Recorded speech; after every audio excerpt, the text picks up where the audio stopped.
Do you need this? I just got it because I had the thing, but I thought you had something to drink.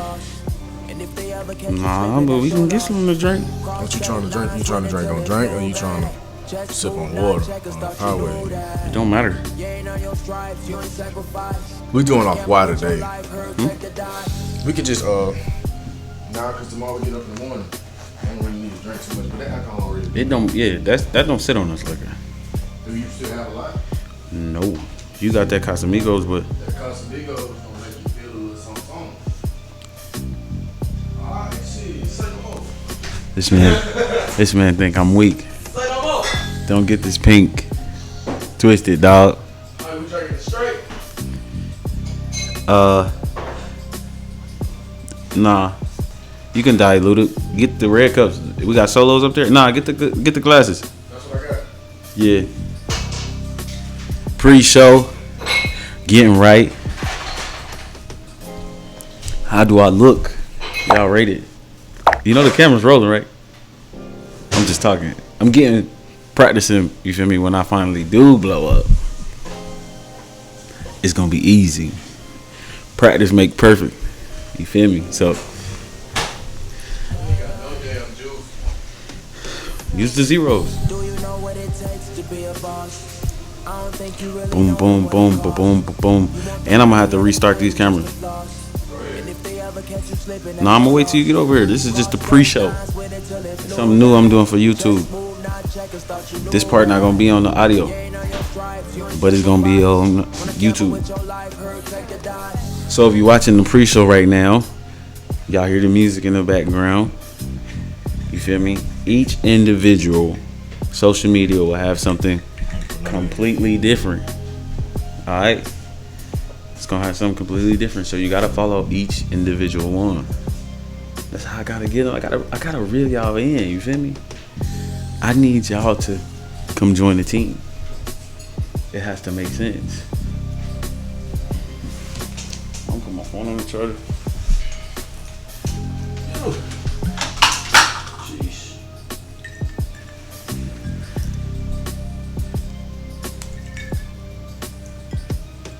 Stir that around. You might want to stir that around.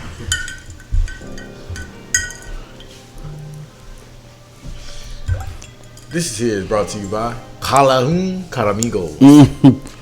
No, until they sponsor us, fuck all that. Yeah. Eventually, speaking into existence. How do they? It's a little strong. Ooh, god damn it. You gotta let that sit around that way.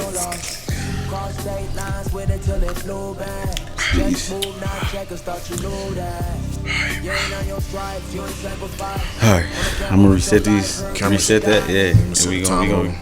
Would you like anything you want to say before this pre-show? In this pre-segment? Before we get into this. Man, I got some shit for y'all today, goddamn. Finna turn up. You know what I'm saying? Got my man ponytail going on. He was trying to wear some bullshit on here, but can't have you looking like an ass. I told you it was Ocean Drive vibe, but I forgot we ain't in California. No, sir. You got me right, bro. Play us fuck up. Play us fuck up. All right, man, let's start this shit.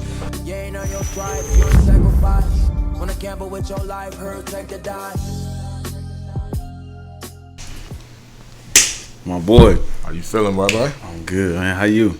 Good. Got to see it through, my boy. Got to see it through, Got my to boy. see it through. What up, y'all? Welcome to UndefeatedMindz podcast, where we represent elevated innovation over ignorance. I am your boy, Dayshawn. You feel me? I got my dog, my little brother here. Mr. Stepper, a.k.a. Shotter. Yeah. So, with that being said, how you feeling? Amazing. I'm a little sore from dancing, but I was getting it on, bro. We had a good weekend. A day party. I feel like day party might be a little bit better. Have to do what we got to do. Had to see it through. A lot of networking, a lot of good time and a good experience. Actually, I feel like day partying is going to take over from night partying, especially from business, perception. But We're gonna see it through. We're gonna explain to y'all why we feel that way. Yeah. So we're gonna hit a recap on last episode. We was talking about, did our parents set us up for failure? Is there anything else that you want to add to that you feel as if we did not hit on? Just something small, bro. Not rambling, because you know I like to ramble. I know. But, I mean, I feel like the expectations of family, sometimes your family can force things upon you to feel like that's right, and then maybe not. You know what I'm saying? Like, scaring their kids into something, believing in the stuff that they believe in, a fear tactic. Well, I'm going to do it just because my family does something, you know what I'm saying? Right. And that's not the right way. Questioning why. Always asking why. You know what I'm saying? So that's how I feel like our parents set us up for failure, because there's some stuff that I be in my family like, why do we do that? Well, that's just something that we do. Like, no, what the fuck? Oh, so you're saying basically like telling you to do something without explaining why without you a do full it? Explanation, just like saying, because I said so. Like, Yeah. What? No. Like, tell me why. What is the impact on me doing this compared to me not doing something? Right. A lot of people do that on their kids. As far as, we don't really like saying it, but as a relationship, religion, beliefs, or whatever. And a lot of times, as a kid, yeah, you do it as a child, but sometimes you got to be like, why? Explain, not in a disrespectful way, but explain it to a point where you be like, okay, what if I don't do it? Always going against that grain, not being disrespectful again, but still asking why. Because we always say, just because we tell you something, don't never do a research on the researchers. Don't just believe something we saying. Go look it up for yourself.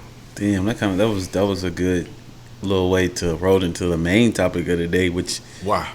which is why we do what we do. But you know, I don't want to roll over into that right now. But What about you? Was that? What about you? No, what a recap on last week? I had it in my head. I just let it go. But I can say, like, being understanding to certain people's circumstances. Not all parents grew up the right way, and I feel like we didn't talk about that part where a lot of parents, their parents set them up for failure. So then they ultimately roll over into that child or something like that, or just having a relationship with the parents so you can be open and honest with your child. A lot of parents like to hold back that they struggling, and then you know it's like secrets, holding secrets back, and then next you know when the secrets come out, all of a sudden, it's like, you know, not only are you probably failing your children as just for setting them up for like finance, education, but then also relationship connection. You know what I'm saying? Right.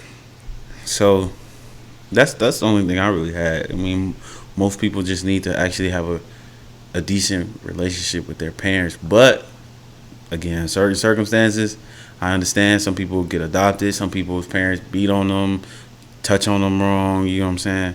Whoever you look to as a parental guidance, or somebody that you look up to as some guidance to you, I mean, still, and if they love you like they say they do and you ask those questions why, they shouldn't take it as a sign of disrespect. Nah, I'm not saying everybody, because in some cases they're like, you ungrateful, disrespectful, but just ask why in a way of being like, can you help me understand or elaborate on what you telling me, so I can know, and then when somebody else asks me, I can explain it thoroughly as possible.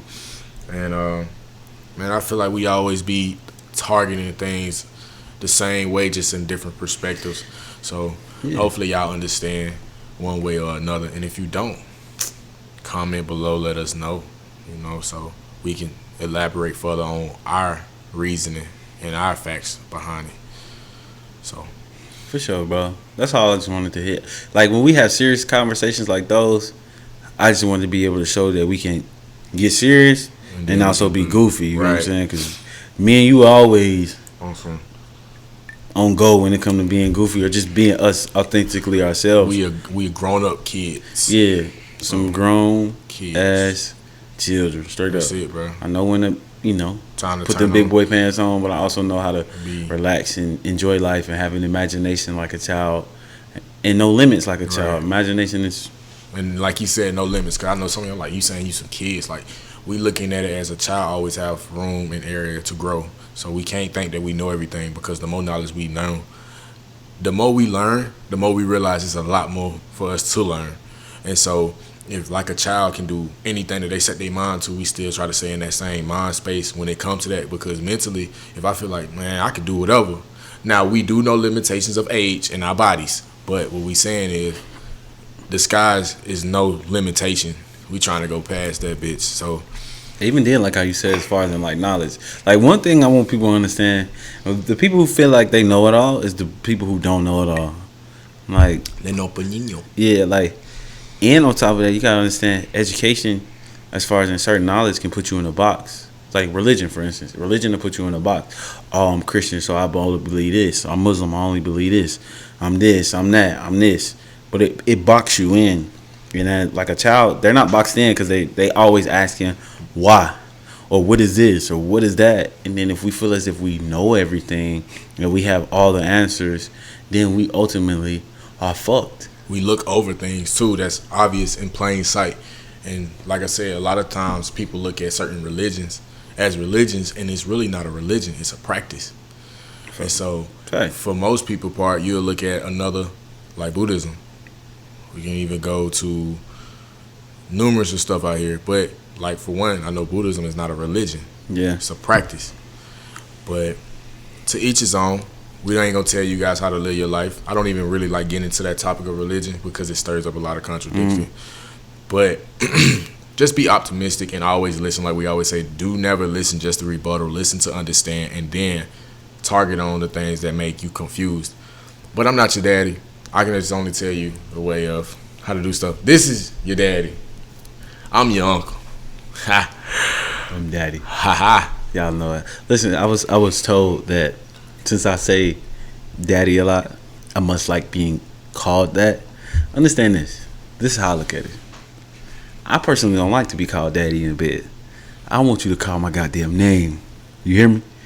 I don't want to be called, because daddy is a universal name. Like every girl can be like, ooh, daddy. Yeah. Man, fuck all that. Say Deshaun. You call another nigga, excuse my language, you call another man daddy. I mean, Deshaun. He gonna look at you like, who the fuck? Who the fuck? Unless his name Deshaun. Unless his name Deshaun. But you call another man Deshaun while he in that thing, I guarantee you he gonna hold the hell up. I got two names you can call me. Sheesh. Shotter, Mr. Stepper. And if you really know me, you can say my real name. But that's on a personal marriage basis. You can say Deshaun. I want you to know me. Ooh, Step. Ooh, Stepper. Ooh, Shotter. But no, I don't like to be called daddy, man. It's just me expressing to you that on this podcast, I'm daddy. You know what I'm saying? That's all it is. Nothing major. Don't take it so serious. Some of y'all need to just lighten up, man. Like, I like to smile. Every time you see, you can go back and watch every episode. I'm smiling as soon as we start this podcast. Why? Because it's about the experience, live life. Sure they gonna notice you smiling, and I'm looking just confused as hell until I start talking. Bro, I like to get high off life. Everything is about the moment. Live in the moment. You can only live in the moment. Albert Einstein proved that. But live in the moment and make every experience the best experience as much as you can. And when you don't, because I was told I was being a narcissist as well, you know. Oh, so you're a narcissist and I'm what is it called? Misogynistic. Misogynistic? Yeah. Damn. Yes. I guess I'm toxic. Those traits are just, I love women. Listen. When you humble yourself, there's no room for humiliation. The people who don't humble themselves get humiliated because they like to, you feel what I'm saying, do things a certain way. I will quickly, even though I don't even agree with the word humble, because it means to belittle yourself, but I will quickly hold myself accountable for the things that I done. You know what I'm saying? But what I won't do is allow somebody to throw it in my face that don't do it themselves. You understand what I'm saying? So they're being hypocritical. I'm authentically myself, no matter what it is, flaws and all. I'm gonna tell you my flaws. I put everything on the table, and I gamble what I do. This kind of rolls over into the why, but I just like to be myself because at the end of the day, this is what you getting. Ain't no sugarcoating, ain't no nothing. I'm authentically me, and for me, it's all about the experience. But I understand emotions control experience. So if you're having a great day, you're going to have a great experience. If you're having a bad day, you're going to have a bad experience. Same way with candles or smelling nice. You know what I'm saying? If you with your lady, you always want to smell nice because you want her to experience you the best possible way you can. I'm very aware of that. So what I try to do is maximize every time I'm with my lady. We can just be chilling in the house. We can go somewhere. I want you to have the best experience ever because I want to be the best at what I do. I want you to encounter me the best way ever. You go to the next guy, no disrespect to the next guy, but he ain't fucking with me. That's just my mindset. He not fucking with me. So, but I'm not ever going to belittle him to prove that he not fucking with me. I'm going to just make you have a wonderful experience. No pillow talking that shit. We just on the confidence. No. But so. I won't belittle other people who has to try to belittle me or down talk me in the other way. I vibrate too high. And what I mean by vibrating too high is I know self and I know where God is at. You know what I'm saying? So, and God get his hands dirty. Don't get that shit twisted. Because I'm quick to get mine dirty, but at the same time, it got to make sense. It got to make sense to me. I vibrate too high, so in order for it to make sense to me. A book that I like to refer y'all to is Power versus Force. Read that book. It give you a whole spectrum and a chart of what it means to vibrate high and what it means to vibrate low. High frequency words, low frequency words. So if you ever see me pay attention to what I say, like for example, our slogan is elevated innovation over ignorance, meaning certain words that we choose to use are ignorant and it makes us vibrate on a low frequency. So you run into stress, you run into depression, you run into, always overthinking something without, actually getting all the information. You know what I'm saying? Like you'll make assumptions. That's low frequency type of mentality. Vibrate higher, use more life words, and speak life over to your things. For instance, you know what I'm saying? It's just, I don't want to roll over to the topic, but I'm basically breaking down me. I can't speak for nobody else, but this is just me. If you want to know what step like, I'm like, when you got a character that's locked on a game, and you say a question mark, but you know the shape of that character, that's what step like. Now, when you get me, you're going to see my face, but it's still, my figure is still going to be dark because you don't know me. Getting to know me is like an onion. You got to peel that layer. And the more you peel, you're going to cry. You're going to cry. You're going to cry. Or I can be the best thing cooking to you. Just how you want to do it. You'll never get the same me twice, though. And I never, ever tell somebody anything different or anything that I won't stand on. I'm going to always be straightforward. But you got to make sure that you're ready for the answers. The questions that you're asking me, you got to be ready for the answers that I'm going to give you. And, me, I don't care what people think for real, unless it's somebody I really care for.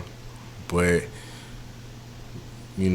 I just know myself. Like, I execute, I eliminate any type of problem or threat coming my way before I see it becoming a bigger threat or problem. But you just got to keep watching the podcast because my words and my actions going to show and it's going to elaborate. I always try to look people in their eyes when I talk to them. So the eyes is the window to the soul. And if a man can't look you in your eyes, that should tell you something. He vibrate too low. Right. So he live off his words. Not only do he follow his words, his actions come with it. Me, I just show you straight actions. And I like when people try to challenge my appearance and my look because, again, they like to judge books by covers. So we live in a judgment world. Like I said, we live in a ranking world. But I want to piggyback off of what you said. You was like, you don't care about people's opinion. Les Brown, which is one of my favorite motivational speakers, my favorite quote is, someone's opinion of you does not have to become your reality because it's your reality. You know what I'm saying? And your reality is based off your perspective. So if you take on their opinion of you and that becomes your perspective, then that's going to be your reality. Same with how you said last time from the last episode where you was like, if you don't care about it, then why does it matter? You see what I'm saying? It's always going, and it's going to be a full circle with everything we telling you. Same thing with the Sha'Carri Richardson situation with people. Like I said, black people, we are our best enemy, our worst critic, because we can take somebody that's on the pedestal of winning and we can manipulate and sabotage their image. Let me ask you, because do you think that black people are really ready to be on their own? No, not majority. I feel like. Why do you say that? That they're not ready to be on their own? Yeah. Because we still got people loving to be Section 8. We like people that want to be on WIC checks. We like people to take on government funding. Nobody really want to be held responsible. Even when I was on the little Twitter spaces and stuff like that, listening to women and listening to men, I heard one man today call his own mama a bitch. And the response that I got from it was, no matter what your mama done in your life, for you to come out verbally to other people to discredit and to devalue your mom like that, and then to let somebody else say, so your mama just a bitch, and you have no argument, no stand for, no backbone to stand up for your mom, you can't be trusted. Fact. And so no matter what your mom may have done, if she cheated, if she did anything, stay your ass out of grown folks' business. You feel what I'm saying? I was watching, sorry to cut you off, I was watching this podcast today. I don't know the name of the podcast. I have it pop up on the screen. But a guy was saying, like, he hit his all-time bottom, and the worst thing that he could have did, how I was talking about like frequency-wise, the worst thing he said he could have did was steal from his mom. And he was like, what makes you think, if I don't steal from my mama, what make you think I won't steal from you? That's the lowest you can do, is, disrespect your parents.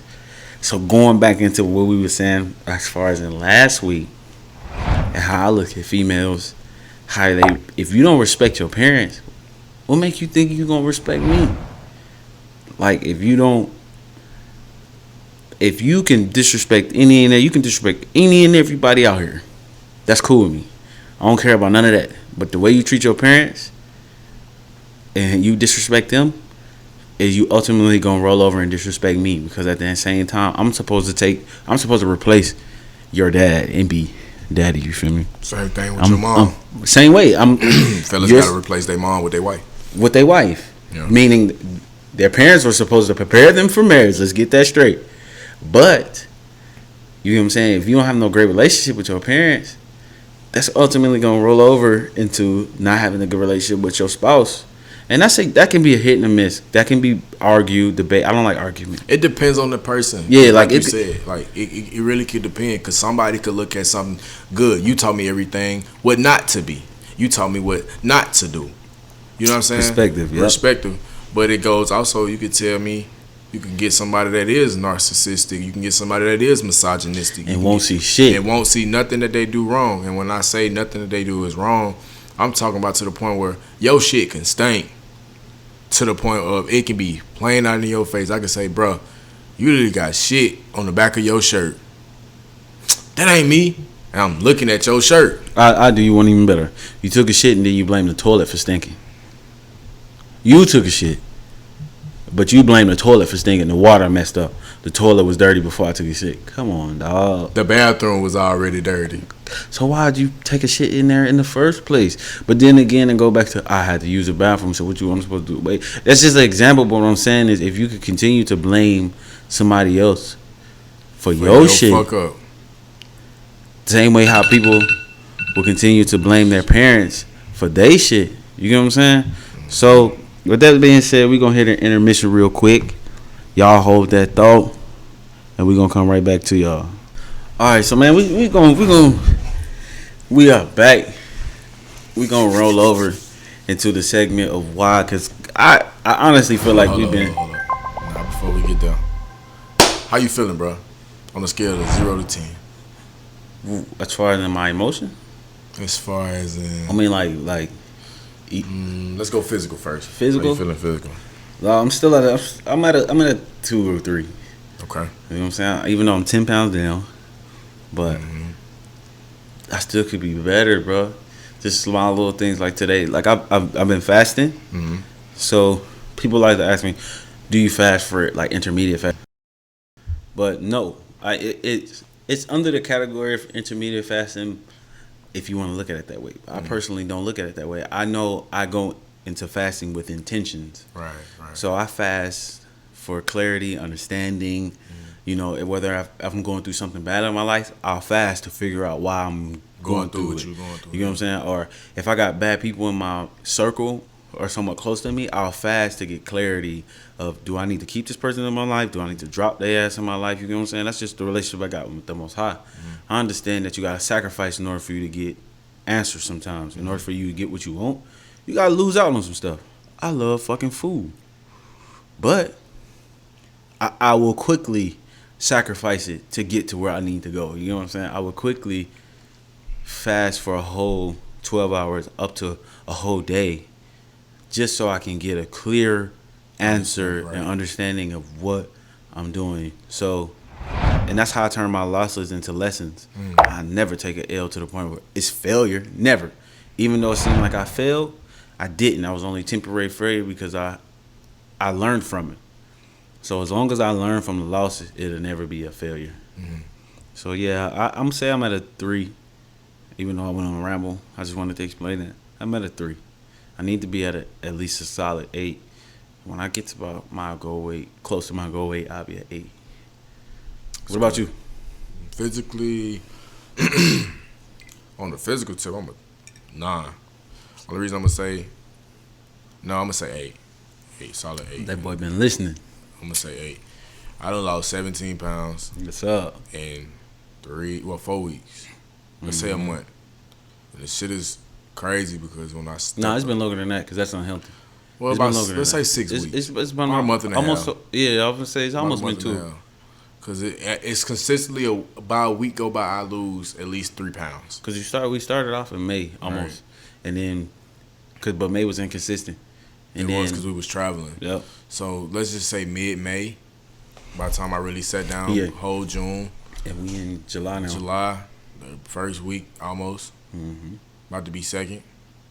Well, starting in second. Long story short, I'm down 17 pounds in a month and a half, almost 2 month time span, which is good. But the bad thing is, I have to work on my dieting, eating. I like to eat one meal. The boy need to cook. Bruh, I ain't gonna lie to you. I'm definitely one of those people where I eat and I be straight. You know what I'm saying? Now, but I work hard. Like I work out with him. But it's like it messes with my immune system not eating like I supposed to. And I'm starting to peep that in myself. Like I normally don't get sick, but I also took that damn COVID shot. So He got vaccinated. I really got vaccinated and it beat my ass. But long story short, I'm down 17 pounds. So that's an 8. I mean, when I get to my 9, I will be more on my dieting, and then I'm going to bulk back up because everybody like, no, we like the weight on you, like, boom. But at the end of the day, like, I didn't like it. People like to be unhealthy. Right, people want a poofy shot. Like, why? I ain't want that shit. I don't want to be poked on. I want abs. Fuck how you feel. But yeah, I'll ramble, so we good. How you feeling? How you feeling as far as your business and as far as your goals for, UndefeatedMindz, and how you feel? Because a lot of people think I'm the brains. I'm not the brains of this, bro. Like I'm the cerebral, but my boy's like the cortex. Like people know you don't want the light on you, but at the end of the day, gotta give you your kudos. I don't need that long light, man. That shit is dangerous. It ain't about the bruh. That's dangerous. People look at it as dangerous only when it's only to belittle and to put a spotlight, but it's actually to give you kudos because you work hard, bro.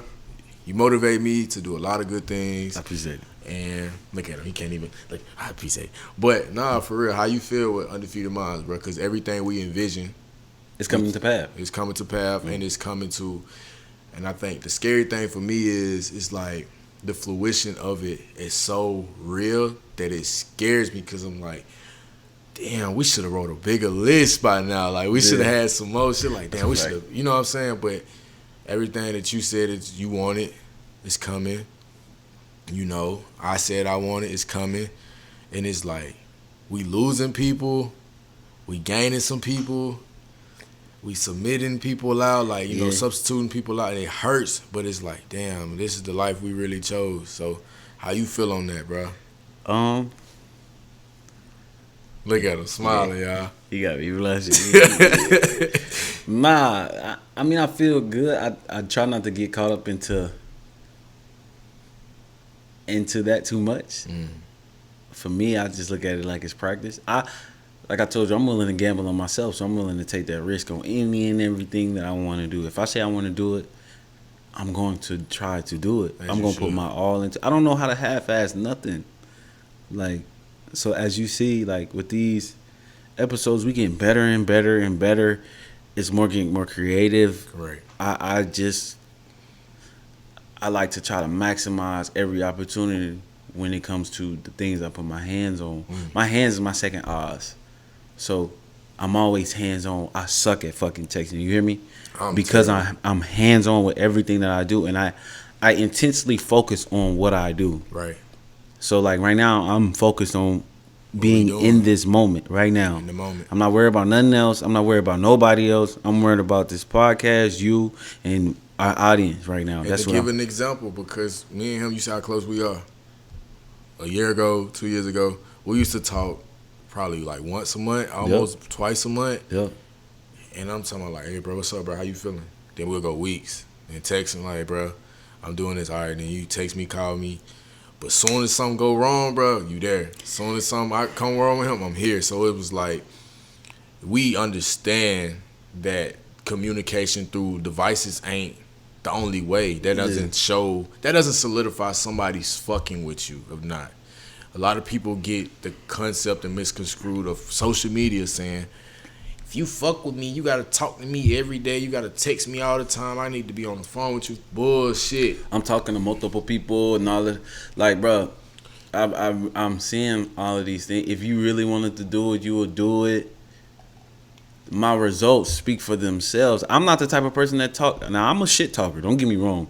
I'm a shit talker. When we have fun, bro, we be going out, we be playing the game. You know what I'm saying? I'm gonna talk shit. But when it comes to results, if I had to put my chips in, you show me your results, and I show you my results, I guarantee you I'm gonna fucking win. And it's not even just on the impact of myself. I can show you the results of the impact of other people and be like, you know what I'm saying? Yeah, that shit, I did that. That shit, I helped with that. That shit, I did that. I did this. And I know that. I try not to get caught up into that. Telling you, like, I'm this, I'm that, because that shit can taint your mind if you always, like, damn. And when I say I'll be accomplishing things back to back. You know what I'm saying? I just try not to get caught in that. That's the part where I will humble myself and be like, bro, anybody can take a loss right now, so you might want to chill, bro. Tone that down. And to elaborate on a different perspective, it goes into this, like, the situation where most people come from and most people's background, not to go in too much detail, but we don't come from much to really have ass and to really play around. And if you know that the things that where we come from, and to be able to create this with no limitations, with no pushback, no help, when it comes to no support, the people who you think gonna support you be the ones that don't support you. You know what I'm saying? Like, the girls that you think that's gonna support you don't be the one that support you. The people who, family members, you know what I'm saying? The ones you initially started with, the ones you wanted to be here, overall, it's the gap. But the crazy part about it is, bro, you a man in America, a black man in America. You have no right to have no emotion. You have no right to have no feelings. You have no right to be able to feel some type of way, because the day you be vulnerable is the day you get fucked. Like I told you, the bullies win. And also, your family can be the enemy. Your spouse can be the enemy of your success, because at the end of the day, you know what I'm saying, it's just a lot of people who you think fucking with you low-key got a knife behind their back, or they low-key jealous of the fact that you growing. And you can see that you growing. Like, it ain't no ifs, ands, or buts with the situation. We played football together at the same school, bro. I ain't did nothing to none of them people. But for some odd reason, the hate was so bad it impacted his ass. Bro, it was to the point, just a small little thing, because we ain't gonna get no credit to nobody. It was to the point where they didn't even realize that we were related. But that the fact of it too was that when they seen me being affiliate or to be around, You just like Marshall. you just like them. You just like them, bro. You look like them.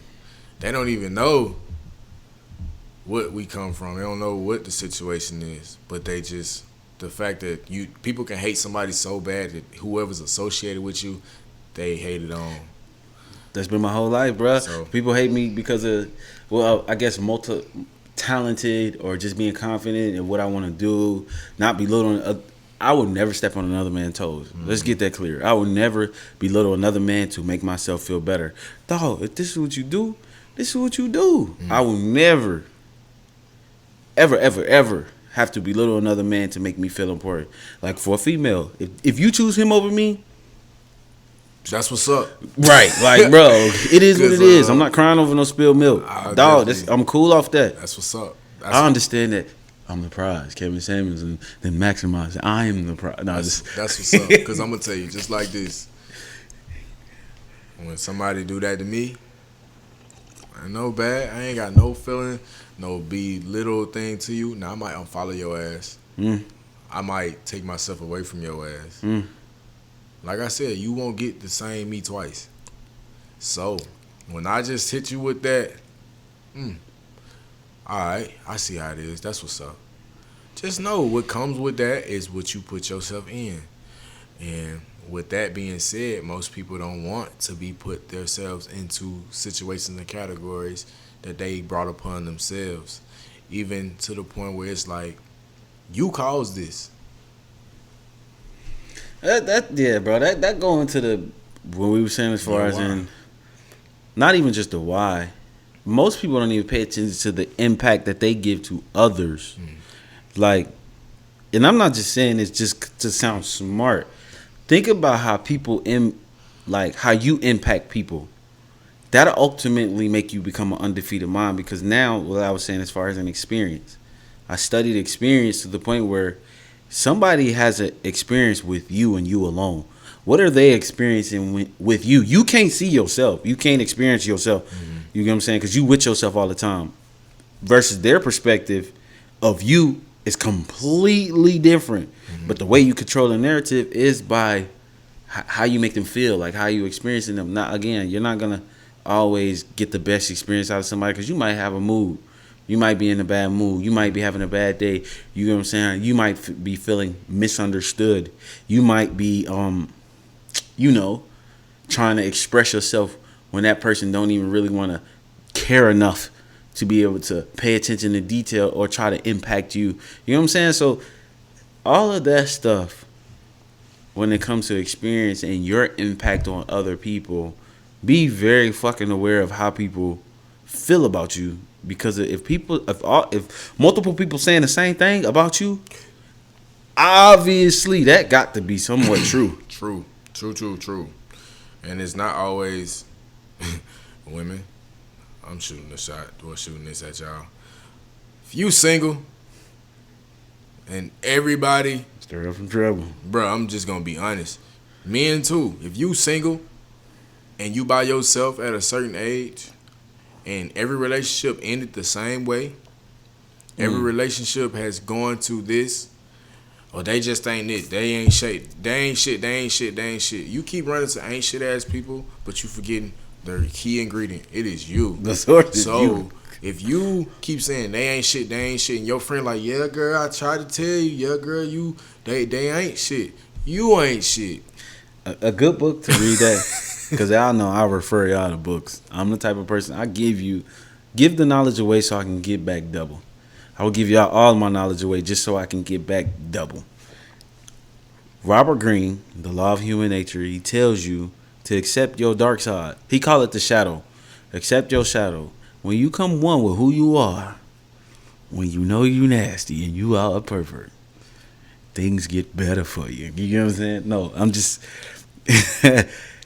seriously, like, Ain't nothing wrong with knowing the bad side of yourself. Accept you for who you are. Accept you for who you are. It's like a picture. I seen this picture on Instagram with a Joker. It was like an old Joker with the nice little hair when he was smiling, holding back the dark Joker. You know what I'm saying? He just like, no. I know what you want to do, but no. And it goes again to yourself. You got to have a conversation with yourself before you fuck some shit up. All genius is talk to yourself. You got to talk. Kevin said it. A lot of people said, I talk to myself. He talked to himself. It be to the point where I talk to myself so hard I could be talking aloud. Rashad, you know. That is my real name, Rashad. But you know what you would do. Shada, calm down. So, with that being said, having that self-control, and sometimes it may take that talking aloud to get yourself snatched back. Sometimes it may take you saying, Deshaun, you know I ain't supposed to eat that. You know I ain't supposed to eat that. No. You know you ain't supposed to be fucking with this girl. You know you talking to this other girl. I'm going to keep it 100 with y'all. You know you ain't supposed to be texting these dudes, being on space, putting motherfuckers on mute, acting like you all about that. And then next thing you know, when your man's coming to space, you want to act like motherfuckers is cousins. He your cousin now. Oh. That's my friend. That's my brother. That's my brother. He the dude you fucking. Man. And the dude you fucking. It's alright. It's alright. I don't miss me. Don't call me brother. Don't call me cousins if we ain't related. You can get fucked. You hear me? I ain't with all that. What that man said. Alright, now keep showing concern. You gonna get fucked. Yeah, I'm gonna fuck. Hey. Come on over and get some jelly beans. Hey, I don't believe in that platonic stuff. I don't Bro, know. it's to the point where, like I said, What you here for? What you, I really ask those questions. What you want from me? What you want? Because I'm going to tell you the truth. If you talk long enough to anybody, friends, play best friends, your play best friend will fuck you. Your play friend will fuck you. A nigga that you work with at your job will fuck you. Straight up. And it doesn't matter how you... That's just my work husband. Your work husband will fuck you. Send him a busset. Y'all be acting like y'all don't be sending Matter a of fact, busset. you ain't got to send a busset. Them times, them Christmas holidays and them Christmas parties and all that shit, when y'all be dancing, let y'all go out to a job thing and y'all all go out. And y'all drink at the bar. Or you say... Me and my man got into an argument. This is down the third. He did this to me. He did this. What? Buddy gonna be like, I'm on my way. Some lame shit. Yeah. He know you a good girl. Them he type gonna of tell dudes you is everything like that. Them some simp ass. They some hoes. Sucker ass. Pillow talking ass. Bitch. You know, I told y'all you gotta hold yourself back. Do I had to hold myself back? Cause that's what they do. And women, if you seek that much attention to the point where you have to be that vulnerable to allow yourself to fall into that manipulative trap, you knew exactly what you were doing. The game was invented by a woman. We just learned it. Telling you, we got aunties, moms, Influences. influences. Another book, Robert Greene, The Art of Seduction. The whole story is basically broke down in 4 different ways you can seduce somebody, but majority of the seduction tactics come from a woman. Y'all want to say who run the world? Yeah, I do. Who influenced the world? I want to say who run it. Who influenced the world indirectly is women. Who run the world? No, that's men all day. This mic was built by a man. You know what I'm saying? This table was built by a man. These devices that we use in the houses, the parking lot, all that stuff was built by a man. Electrician, bro. Anything where it came to life or death situations. Now, I'm not knocking any woman that have done, because women have did stuff for NASA. Women have done exponential things, supernatural shit, because y'all bring babies into the world. Y'all are very powerful, and y'all do influence. I think more men accept that. I think that they don't. They don't accept that part. You feel what I'm saying? So, with that being said, man, we gonna veer off that, and then we finally gonna get on in this topic, man. So y'all stay tuned. You finna hear the intermission real quick. It's crazy how we can go over into one conversation, lead to the next conversation, and ramble. But let's go ahead and hit these cameras real quick. Got to see it through. Got to see it. You got to see it through, my boy. Yeah. You got to see it through, my boy. You got to see it through. Mm-hmm. When I say you got to see it through, you got to see your plan and your objective, and you got to bring it to full fruition. You got to bring it full circle. What the hell is you talking about? Man, I don't fucking know, Listen, I tried to let him bring it in, Nah, and this but- man just skipped what we getting into. Man, look, we finna get into the whys. What's your why?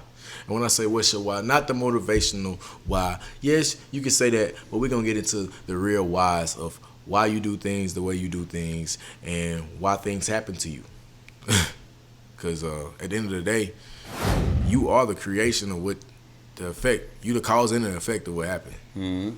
And you gotta accept it regardless. It may take you a while to come to full term with it, but you are the cause and the effect. Yes, it may be portrayed down through your parents and through people that come in your life, but you still have a choice to make when it comes to decisions, when it comes to execution, and when it comes to being, perseverance of any type of situation Right. that may encounter. Because even though we look at certain things as losses, they really are learning lessons. You know what I'm saying? And how you look at things, a setback, maybe like a setback is for a major comeback. Yeah, but it depends on how you go about the things that happen to you. You know what I'm saying? A lot of times we look at being isolated and we look at being reclusive as a bad thing, when really it's a study of self, when really it's a study of what you don't know, when really it's a time for you to take everything that you know that firsthand, when it comes to taking everything that you're going through at that time and space and to develop and go into a cocoon and flourishing out of it. Yeah, but the butterfly effect. I like that. That's It's a what I like to butterfly. call it. And so that's the cause and the effect. That's a life. Everything is not going to be always up. This is true.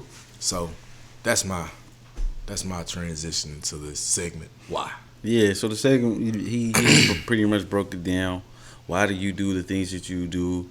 Why are you motivated in doing the things you do? Like, for instance, if I ask you a question, why you want to become a rapper?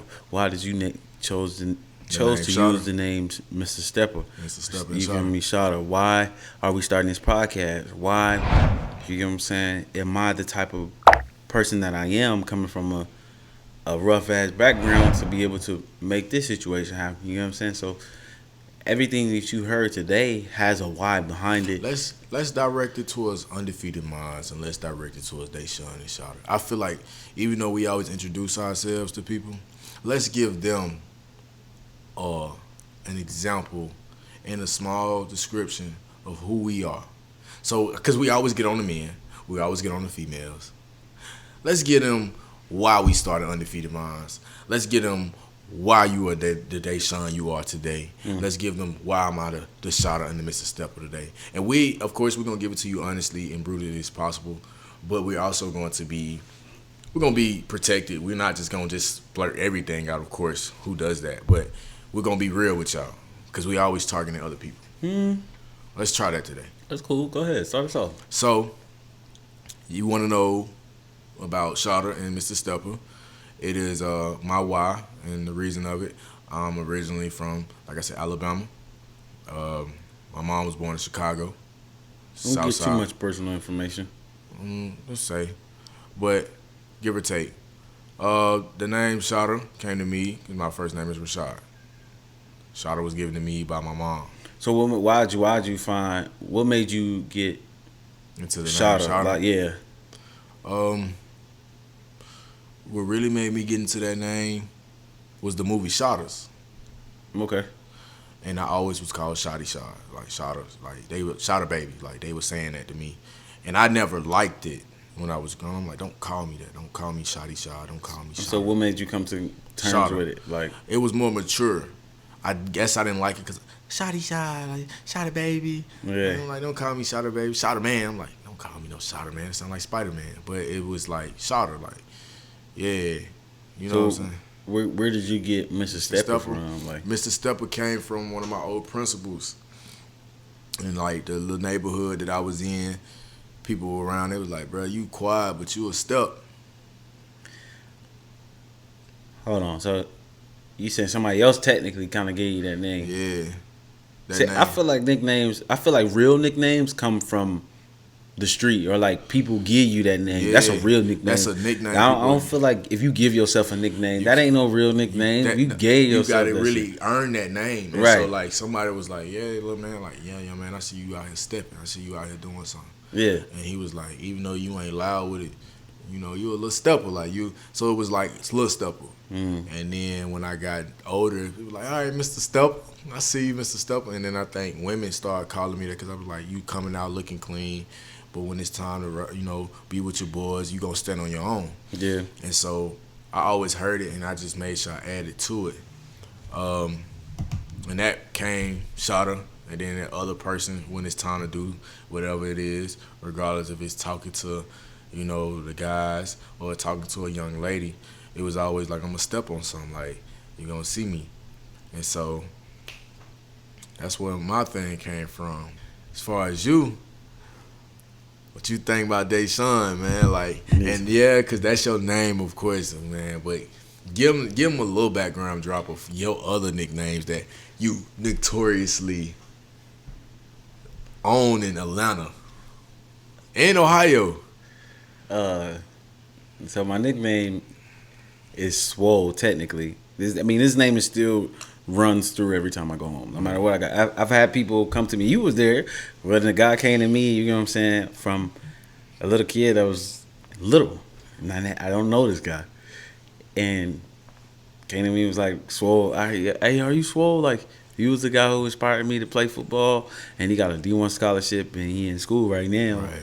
Playing Ball, trying to make it to the NFL, even though I didn't personally make it. He's trying to do it because he said that I inspired him to do that.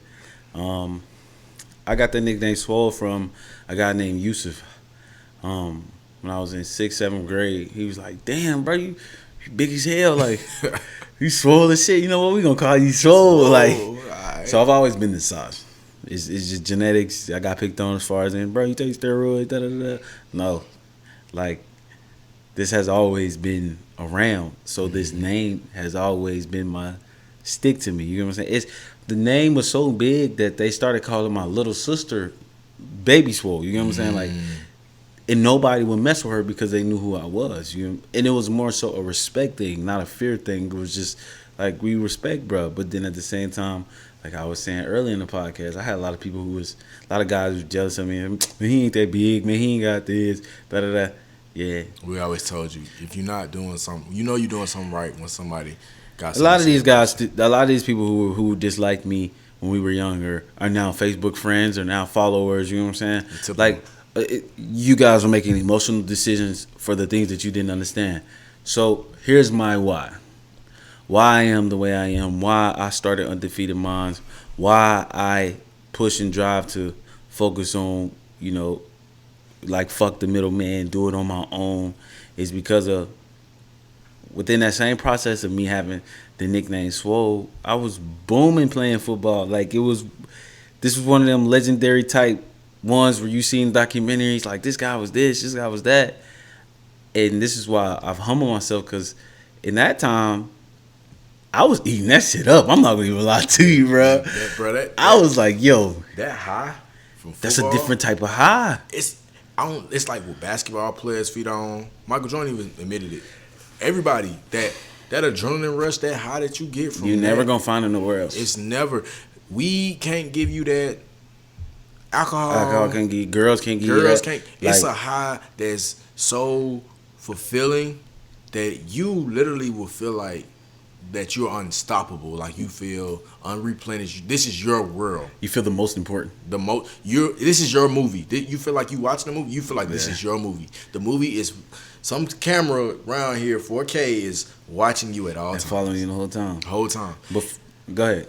And so, I mean, that why, I mean, I feel like a lot of people can relate, because I feel like some women feel like that with makeup. Like, some women feel like that with attention. Oh, no, that's exactly how these ladies feel. I wouldn't even call them ladies. I think ladies, that terminology, lady, is earned. Like, same one with gentlemen. I think that's earned. Right, okay.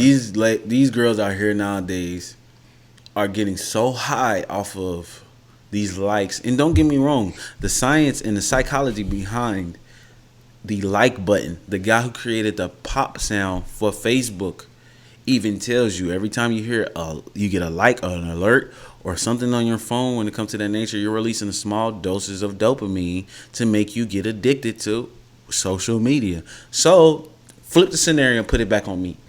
When it came to people saying like swole this, swole that, I was getting high off that fame. Like, I'm like, bruh, you couldn't tell me shit. Like, bruh, say my name, bruh. Swole this, swole that. Oh, you swole? I want to know why they call you swole. You hear the like, stories and all that shit bro, coming with it. Yeah, tell them the story I and did. the crazy part about it is, I don't have to tell these stories. You know it's real when other people will tell you the same story, and I ain't got to say shit. So, for me, I was getting high off that. Now, here's where I fucked up at. Like, I got so high off of it, I was slacking on grades. You know what I'm saying? I like the feel that females was swole this, swole that. Why they call you swole? Da da da.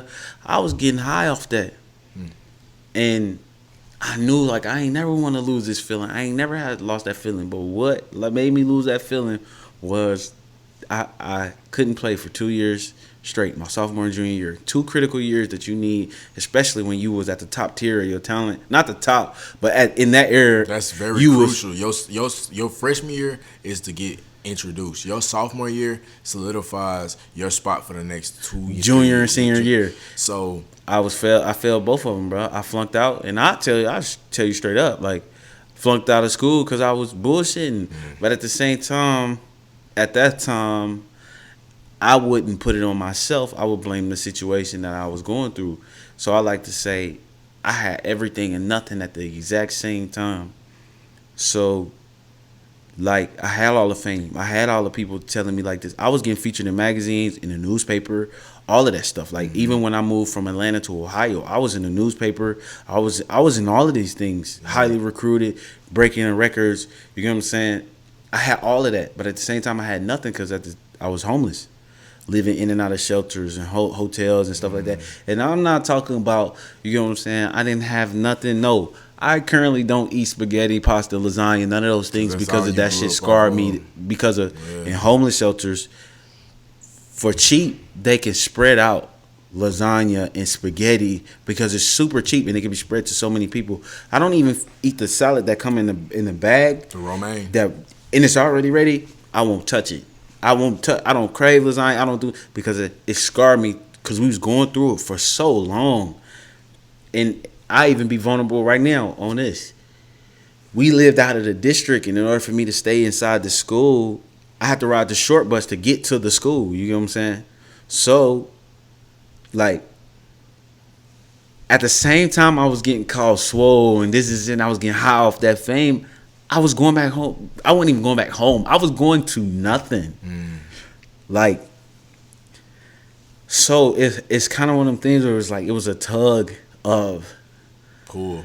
Yeah, it was like, okay, I got it all, but I don't got nothing at the same time. Yeah. So I don't fall for possessions and stuff like all this stuff, bro. It's materialistic. I was happy without having nothing. So I know how to be. You can't buy me. You can't put me in a situation where I'm like, I done been there. I done done it. I know what the bottom feel like. It's nothing but up for me. Right. Growing up in a 1-parent home would have been cool. Growing up in Section 8 would have been cool. Growing up in a situation where I could argue with my mom about certain things, bro. Like, it was situations where I had to be so strong to my sisters. I didn't have time to be able to say, this is how I feel. Emotion. Yeah. So I had to be able to control my emotions within that, not knowing, not being aware that's what I was doing. And at that moment, you can consider it suppressing, but I wasn't suppressing it because I was very aware of how I felt. But it was just like, I can't make decisions off of emotion, because if I do, it's going to fuck me up, which ultimately I learned that because of that dopamine high feeling was a form of emotion, bro. I was getting... It's different. That was my outlet. I'm like, shit, call me swole. Because once I go home, once I go back to these hotels, once I go back to this homeless shelter, once I go back, the homeless shelter on MLK, downtown Atlanta, you know what I'm saying? The hotel Villa Lodge and Suites all the way in Gwinnett County. I can name all of these places that we were at and show you. I can describe these places to the T, bro. It was one summer where we literally, this shit was so fucking hot downtown Atlanta, bro. Everybody had to shower in one shower, bro. And the way it worked, like, it was flies everywhere, bro. It was so fucking hot. Everything stunk. And then we stayed in this spot where you inside the church and it was cot by cot by cot by cot by cot. You was staying next to each other, bro. I did not sleep that day because I was worried about my mom and my sisters. And I was only young, I was young, bro, but I was just like, let him motherfucker. I was nigga wood. You hear me? Like, fuck off. But I'm thinking that this is like 12, 13. So, yeah. But at the same time, when I go play football, it's time to let that shit out. Whoo! I'm the big dog. This is my world. Yeah. That. So you're like a superhero, like, you know what I'm saying? Like, you going through this bullshit at home, and then you get this shit on, like, you get to really show, like, nah, I'm like this. Yeah, I'm like that. And if you come my way, I'm on your shit. I'm on your shit. You know, I don't like to use the sob stories because I'm going back and forth between having everything and nothing at the same time. I'm not the type of guy. I don't want you to feel bad for me. I don't want none of that because I've turned my losses into lessons and I glorify them. So this is why I have to drive the way I have because I had nothing. So I know what the bottom feels like. So I will never touch this shit again. You hear me? For nobody. Bro. Not for no female, not for no man, not for no woman, not for no football, not for nobody. I will never touch the bottom in my life. I will die before I touch the bottom. Yeah. That get rich or die trying, that's why 50 Cent, one of my favorite entrepreneurs. Dog, I'm not going to go back that way. Bro. Ain't no losses. When I say this is one of those statements, you really gonna get the realness of us. Like, you gonna get the understanding of who we are and why we so close. You went into your why, the reason why you were where you are, to go into mine. I mean, like I said, like, family trauma, hood trauma. I wasn't homeless, but I didn't have no family. Yeah. And when I say a family, I'm talking about, I had somebody there, and he did the best he could. Shout out to him. You know what I'm saying? Big. I call him Pop. Pop did what he could. Pop did the best for me. Pop never told me he loved me. You know what I'm saying? My Pop didn't tell me he loved me. My mom, but she wasn't there. Mm-hmm. And so at time of age, and whenever I got to age, you know, to finally cognitive, like, realize, like, my communication skills with my family is shit. When I'm like 15, I ain't called my mama, I ain't called my dad, say I love you, and talk on the phone. I ain't called my cousins. When I see you is when I see you at the family reunion in 5-6 years, or somebody deaf. And we say, what's up? We play around. Y'all go back y'all ways, and I see you when I see you. And so when I finally got to that point, it was like, shit, I'm so just caught up into being a child that 11, 10 years old, you out in the street, and you get into a section in the sector, and the old head like, nigga, who you with? Where you from? Like, boom, boom. No one know you, like, niggas get on top of your shit and treat you like you a grown-ass man, stump you out, beat the shit out you. And to the point where it's like, you can't even talk no more because they broke your shit. I'm talking about, I had my mouth wide shut for a year and a half, how bad them folks beat the shit out of me. And everybody. For you to be able to say that, because a lot of dudes be trying to belittle the fact that they got. Bro, that's my first actual, I wouldn't even consider it a loss. When I say them dudes beat my ass and broke, like, literally broke, they tried to kill me, literally. I had my little brother, I could not run. And I say this with a straight face, I could not run because I had a younger brother with me. But for me to get on that ground, I was like, I'm ready to die. You ain't finna touch my little brother. Y'all ain't finna do shit to him. But I got up, walked home with a broke jaw, had my shit sitting. I'm talking about my shit was sitting this way. When I came in my house, my mom looked at me and she was like, what the fuck? Every one of those guys that see me, that have seen me, to this day, they respect me. I got joked on. Man, you got jumped. You ain't do nothing about it. You boo-boo.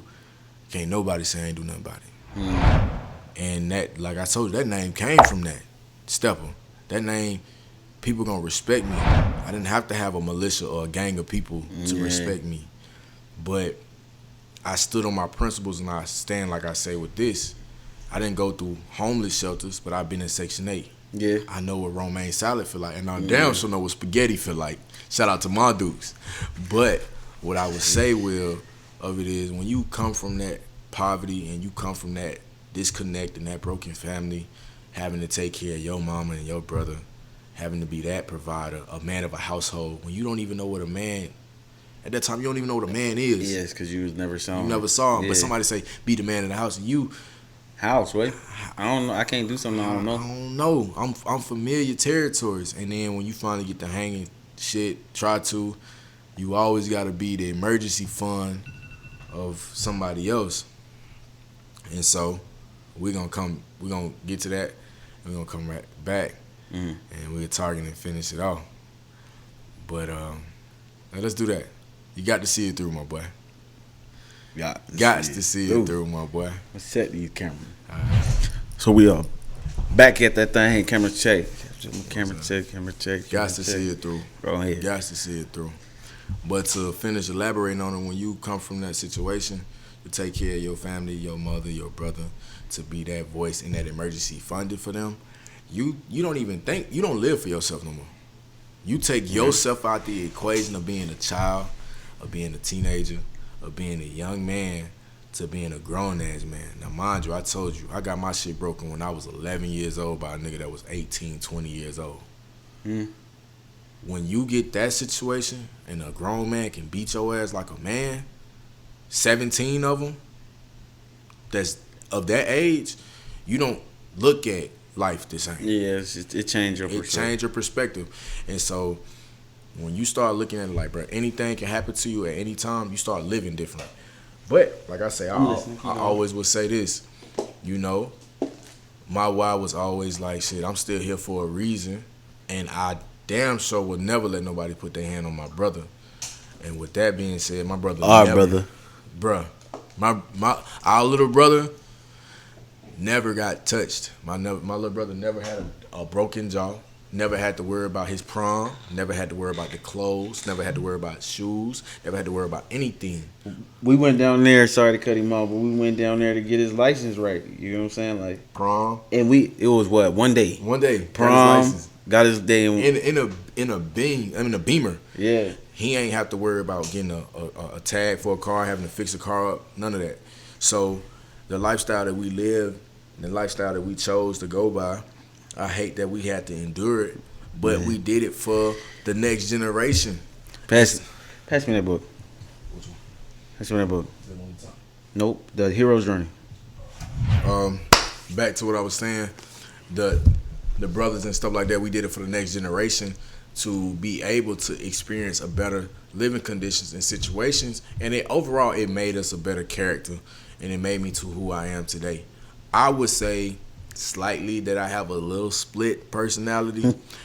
I'm a little crazy, but it's only a defense mechanism of who I'm around and who I want to be. My mom have seen all sides. Most people have seen most sides, but most of the time I'm a reclusive person. I'm quiet and very observant because I don't know who deserved to see what side of me at what time. But like I would say, we just did what we had to do for the bettering and to make something easier on somebody else that we genuinely loved and cared for. And so with that being said, you was bringing up this book. Yeah, man. bro, I want to show y'all this book. So this book, basically, this book, I tell y'all, I refer y'all to a book every time. This is the book that I'm talking about. It's called The Hero's Journey. You know what I'm saying? This basically is kind of like a breakdown of how people go through what they go through and how they get out of the situation. Like, it's literally saying, like, the best stories or the best people come from fucked up situations. And basically, we breaking down the fact that we come from bad situations, but that's not our excuse to stop us to stay in those bad situations. Because I want to roll this over into okay, so y'all went through that, but, give advice on how to keep going. Give advice on what to do to be able to, get past that. Because there's some guys that's going through that currently as we speak right now. My story is not that unique to the point where I'm that different. Right. You know what I'm saying? There's a lot more young men that are going through what we're going through. They didn't grow up with their fathers that don't have the outlet to be able to. Shit, your story might be even worse. It's worse than ours. You get what I'm saying? So I want to be able to be that outlet or that look on life to be able to say that's where they came from and where they at right now. You know what I'm saying? I can be better. And the whole point of y'all, if you're younger than me, I always tell him, by the time you turn my age, bro, you should have double what I have. If you don't have double what I have, I failed you as a brother. I tell my little sister the same thing. I tell our little brother the same thing. If you don't have what I have at that age times 20, I failed you. Because I need to make you better. I need to make sure that you don't have to go through those same minor mistakes that I've done, so you can surpass me by the time you get my age. So yeah, y'all check this out, man. It's called A Hero's Journey. Y'all look into it. I'm gonna start showing y'all the books that I refer y'all to, because trust me, I got them all down here. But and like he said, he read all them books. I read a lot of books for like creative and history. I love history, but I've been reading these books, man, and when I say just that time to myself to reflect on these stuff and stuff like that, man, it made me change my perspective and look on things. And like I said, he challenged me every day. He get on to me a lot harder than what most people would say. But I'm just one of those people where it's just he can take it. I can take it. Like constructive criticism. And I know it's coming from a genuine place. And when I get on to him, I'm like, bro, what the fuck is you doing? Yeah. And he be like, you got it. All right, bro, you got it. Floyd Mayweather just did, it's a clip of Floyd getting on Gervonta Davis saying, I need you to get this down the third because the scorecards is showing otherwise. You have to do this. If you don't, you're not going to win the fight. I need that. And he was like, you want me to be honest with you. Because this is what you want. This is what's going to make you better. Because if I don't be honest with you, I'm hurting you. And that's going to hold you back. And that's what I continue to run into. Like, for example, with football, I used to be like, bruh, what do I need to do to be a better running back? Nothing. They would tell you nothing. They be like, oh, no, you good. That's not true. It can't be true. What can I do to be a better spouse? Okay, this is what you need to do. Communication is key. This is down the third. Okay, I need to take that into consideration. Constructive criticism. You're never going to be able to grow if you don't take your circumstances and look at them like lessons. Look at the situation of why you're going through what you're going through. Young men, I'm telling you, you have emotions. Accept those emotions for what they are. But what you need to do is take the time to control your emotions. And this is how you control them. You sit in the moment. You focus on how you feel, and you be honest with why you feel the way you feel. If you're pissed off, I'm pissed off, and this is why I'm pissed off. Figure out why you're pissed off. Don't just say I'm mad just because I'm mad. No, I feel a certain way for a reason. Accept why you feel that way. Figure out the why, and then try to find a solution to that why. Learn how to properly communicate with yourself. Accept you for who you are, man. Again, here's another book. I keep trying to refer y'all to this, The Law of Human Nature by Robert Greene. I'm going to refer y'all. Kevin Samuels refer y'all to cologne, candles, and shit like that. I want y'all to educate yourself and elevate yourself to the point where you can be an undefeated mind yourself. The power is in knowledge, but to be able to practice that power and move that power, you got to put in action on the knowledge that you learn. So as you see, here's my why. I can't go out here and touch everybody. I'm not going to go out here and be an activist towards black people because it continue to motherfuckers get killed all the time. I understand the war game when it comes to the game. We just sacrificed a lot already. I'm not doing that. I'm not about to be the next Nipsey Hussle dying because I'm telling y'all the truth. No, I'm going to tell you, the people who get on it. The people who don't, you don't. You will lose, bro. I'm not about to save everybody. But I created this platform to be able to be a walking example to say, I did it. You can do it too.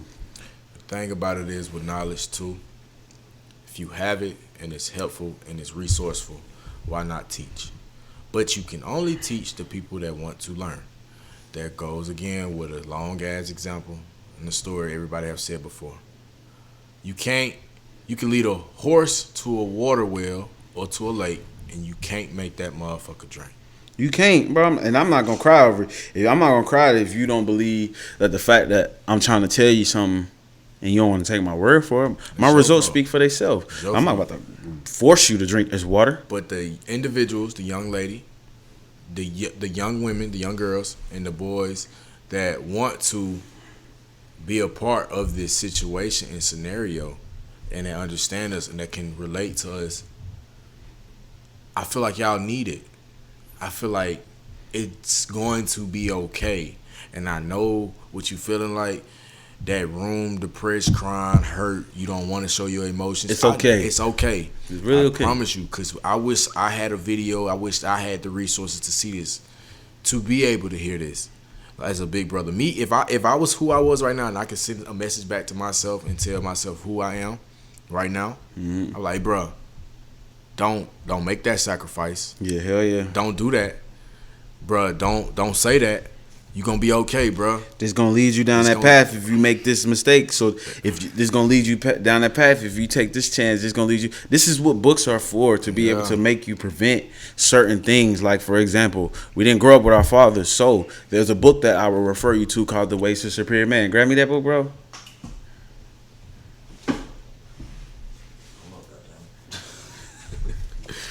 The Ways to a Superior Man. If you, as a young man, or as a young man, and you want to be a better man, if you want to find your purpose, you know what I'm saying, and be able to control your dick, your urges, you know what I'm saying, have dick control, have dick discipline, you need to be able to read this book if you want to be able to find your purpose and stay on top of your craft. This is my why.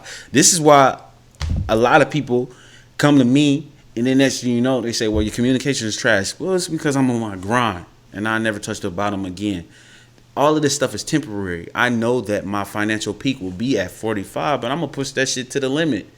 By the time I turn goddamn 60, 70, 80 years old, I'm going to be a walking billionaire, well, a millionaire. You know what I'm saying? I don't want to be billions. It comes with a lot. I ain't trying to do all that.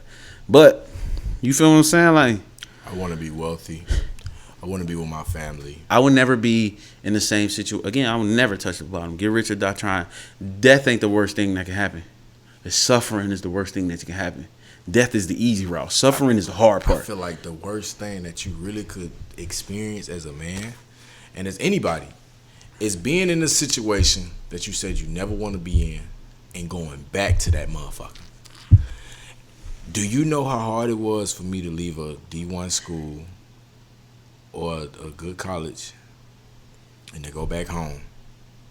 Not because I failed, because I chose to go through hell. And I always tell you, we always talk about this, you can never get healthy in the place you got sick. Yeah, you can never get healthy in a place you got sick. Never. It don't matter how immune, it doesn't matter what way. How strong you think you are, your mind is never strong enough for the environment. You're never more powerful than your environment. Trust me when I say, if you don't go back to a place that made you feel less of a human and humane as possible.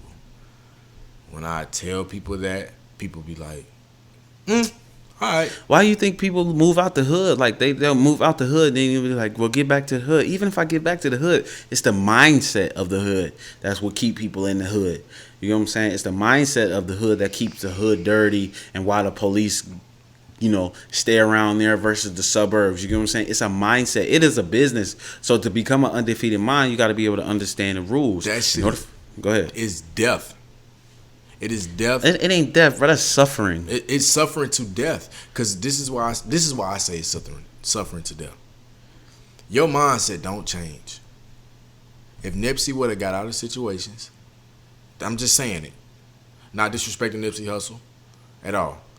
If Nipsey would have got out of situations, been around, yes, help your people, yes, have people around you to protect you, you'll still be here. I don't feel like that's the shit. I feel like Nip spoke his death into fruition. Again, powerful words, bro. Power versus force. I would grab the book, but I ain't trying to reach all the way over there. But power versus force. And this is off one of his book lists. He said it. So it's kind of one of them things. Like, I would agree with that to a certain degree. Like, again, it come with the territory. In order for you to be a gang member, you know what come with the territory. You know, a man who lived by the sword most likely gonna die by the sword. So. And also, a man who vibrate that high, your words is very powerful. So you got to be able to accept what come with the territory when you speak these type of things. That's why I say, even though you rapping, your verbs, your words is you're putting life out there. You feel me? I believe personally that God gave man the ability to be able to speak life and death into things. So with that being said,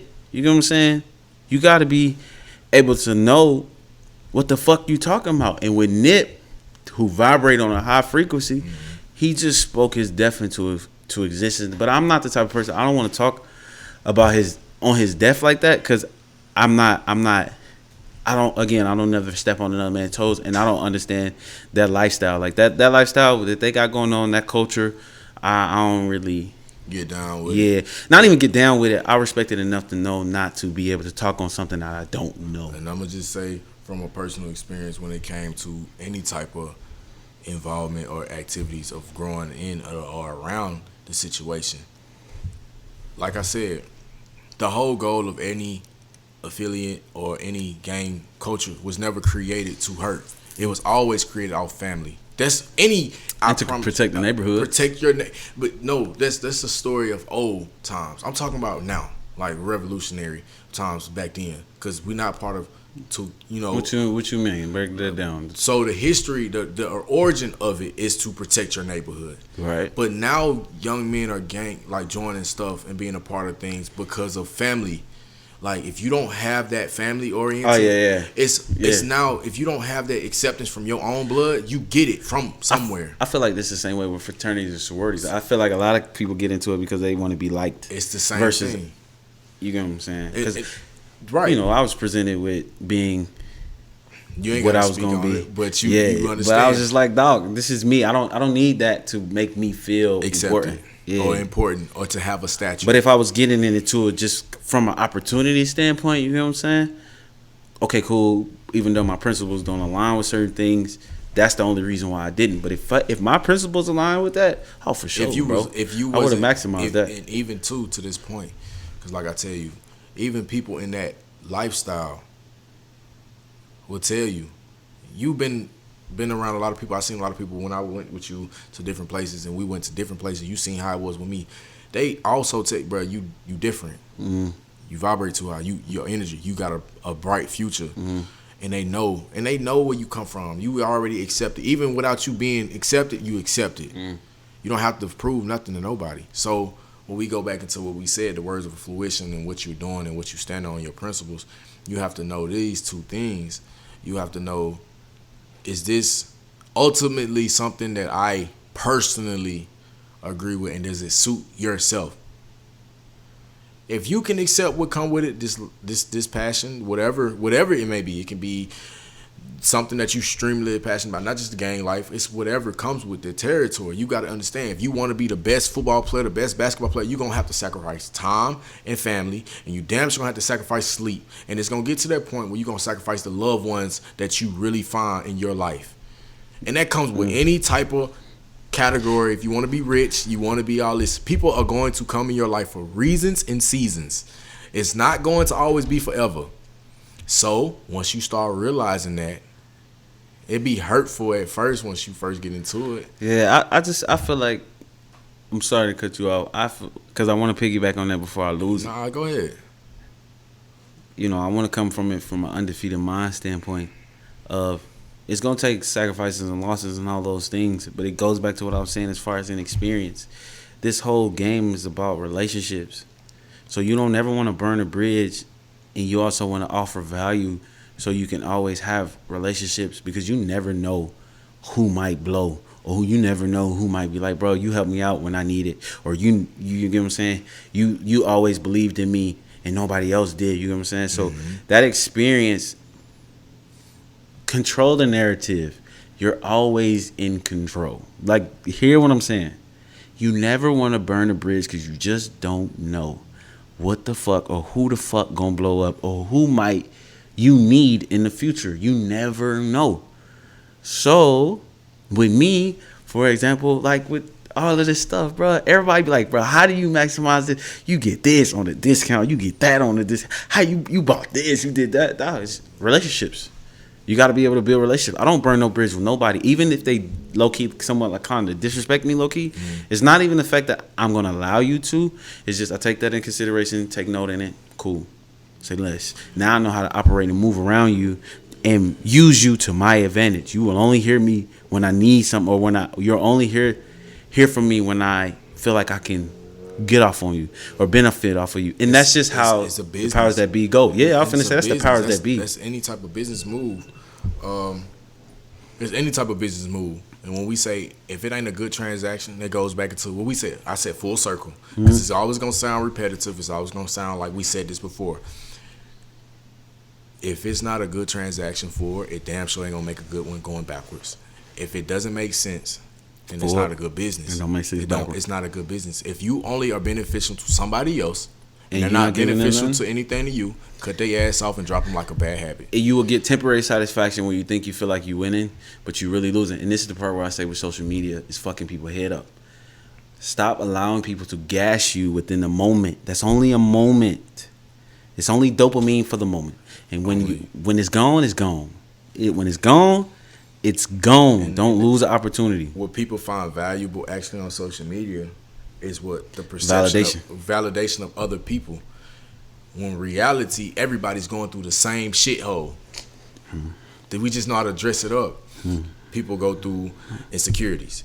People go through depression. People go through love loss. People go through the bottom.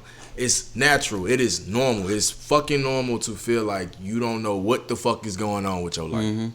But this society now, they talking about depression and all this. The purity of it is, even though that's real, I don't want to belittle it. It's very real. The purity of it, and what we always gonna say is,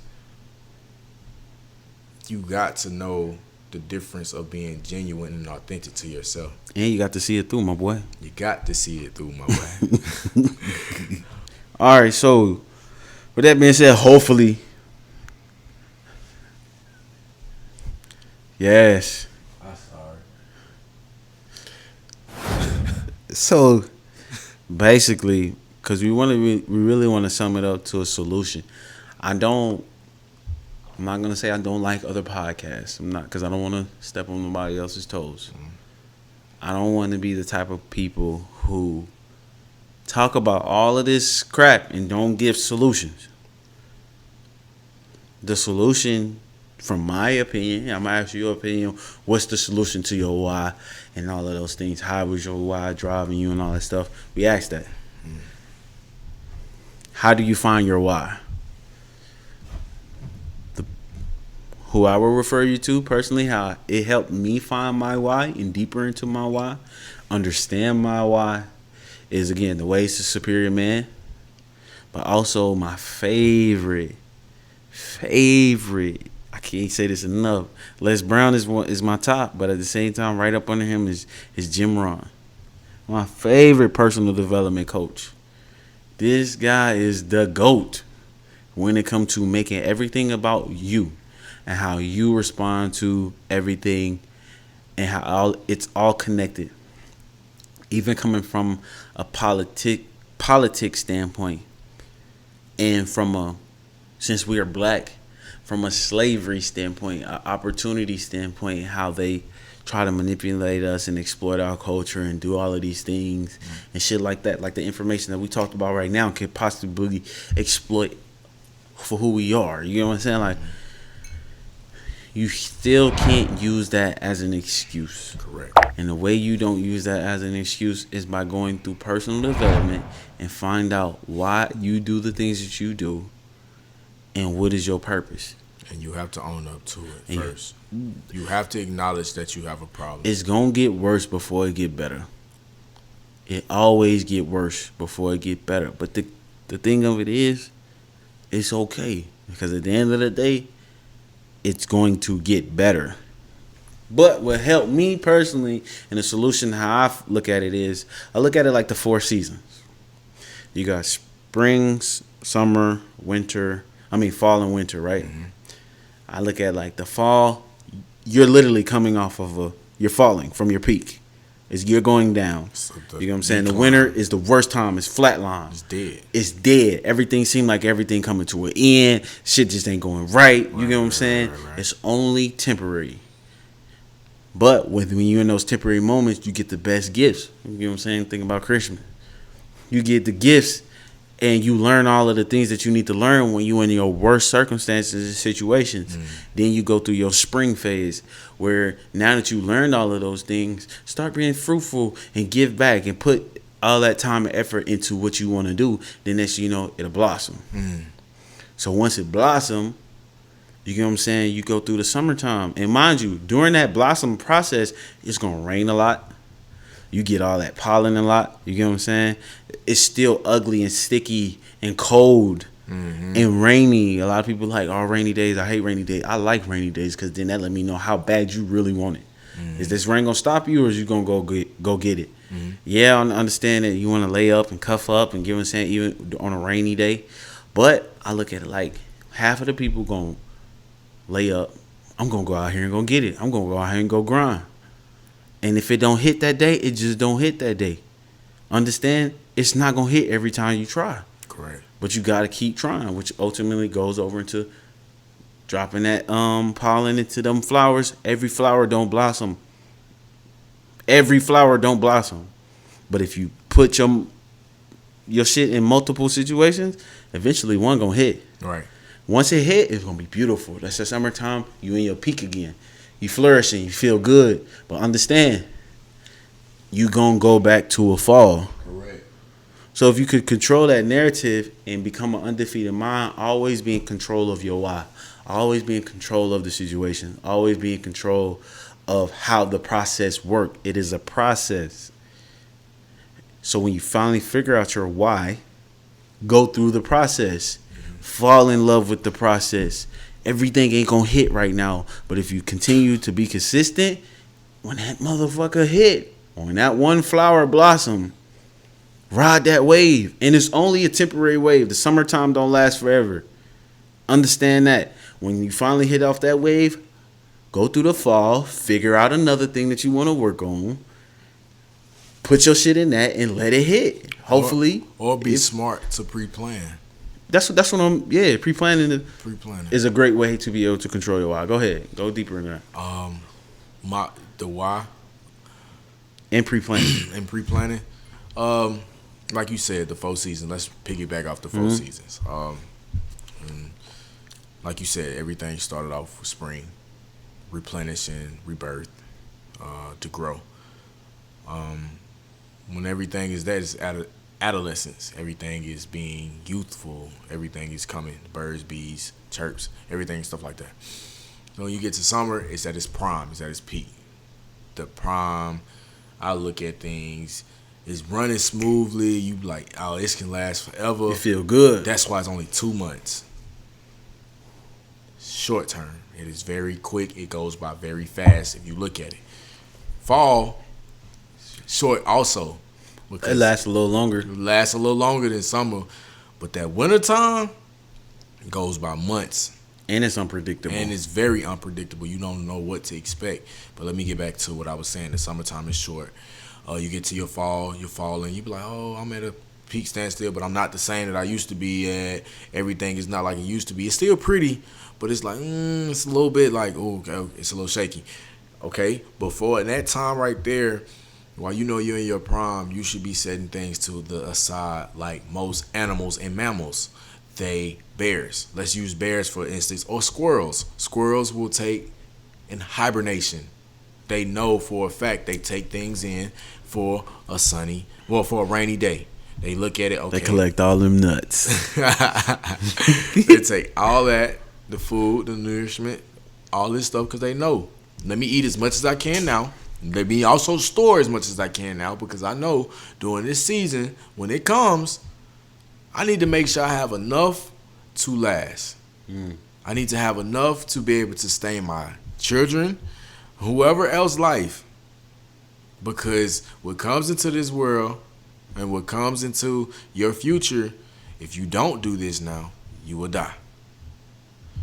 Okay, same thing with your life. If you want to stay on this wave and you want to stay on the peak, prepare for it. By all means, doesn't matter how you go about it, prepare. Because you can also continue to ride the entire wave of a year if you stay consistent and diligent. And I look at it from what we doing, and I look at it from how everybody else do it, and I look at it from all greats.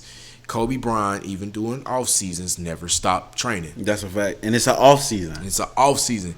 J. Cole albums is called off seasons for a reason. I like that TJ, the millionaire mentor, said it's a marathon of sprints. He was like, now that you're saying that, don't get it twisted. It is a marathon, but it's a marathon of sprints. Some people are like, oh, take your time, be consistent. Yeah, you gotta consistently sprint. You know the crazy part about people that run marathons, that they run all year round, and most people don't see them because they're outside just doing their own little thing. But then when it's time to When perform, it's time to perform, they ready. You be like, what the? They've been doing this. the performance is the summer. They've been doing this. This is the preparation. This is the hard work behind closed doors. And so it gets me to my, like I said, the winter. We already got there. Everything is dead. Everything is at a standstill. The ones that survive in the winter coat, they have the winter coat. They've been prepared for this. This is their time to flourish. And you see if we keep it from a marathon standpoint, as far as the marathon running, you see who been working during the wintertime. It's going to get hard. It's going to get tough. You're going to want to stop. You're going to want to quit. Trust me. There's been multiple times I went from one podcast to this podcast. I started off doing gentleman rules, changed it to distinguished gentlemen, to, you know what I'm saying? I've tried so many things, but I continue to go. Continue. One day it's going to hit. You just got to keep going, and you got to keep pushing yourself through thick and thin. I like that little. I'm probably gonna tell you to add this in there. What Cat Williams said: you keep trying shit and trying shit, won't work. Trying shit and trying shit, didn't work. Trying shit and trying, but the shit gonna work. The shit gonna hit if you stay consistent. And it's all about consistency. And I don't know how many people that have you looked at, and they all. The key to success, as you always say, is very similar, and it's always the same. The principles never change to the keys to success. But the fundamentals. The fundamentals is the same, but your path is different. Yep. The fundamentals are the exact same. If somebody tried to change the fundamentals, then that's when you don't believe them. The reason why I chose to use the 4 seasons is because of every year, these seasons come around at the same time almost every year. You can't change the law of nature. That's the principles of nature. You can't change that. The principles to success, you cannot change that. It's just the route that you go about doing it. It might be different, but the principles to success are the exact same way. The principles to life is the exact same way. All humans got the same thing in common. We got a birth date. We got a death date. What you do in between is your choice. But you will be born and you will die. At the end of the day, you can't change that narrative. Ain't no motherfuckers ain't immortal. Now, if you tapping some type of other energy, hey, that's your Tell decision. me, please. Yeah, man, fuck all that. I like the law of nature. I ain't tweaking shit. Fuck all that. So, with that being said, man, I feel like it was a good episode. This shit was long as hell.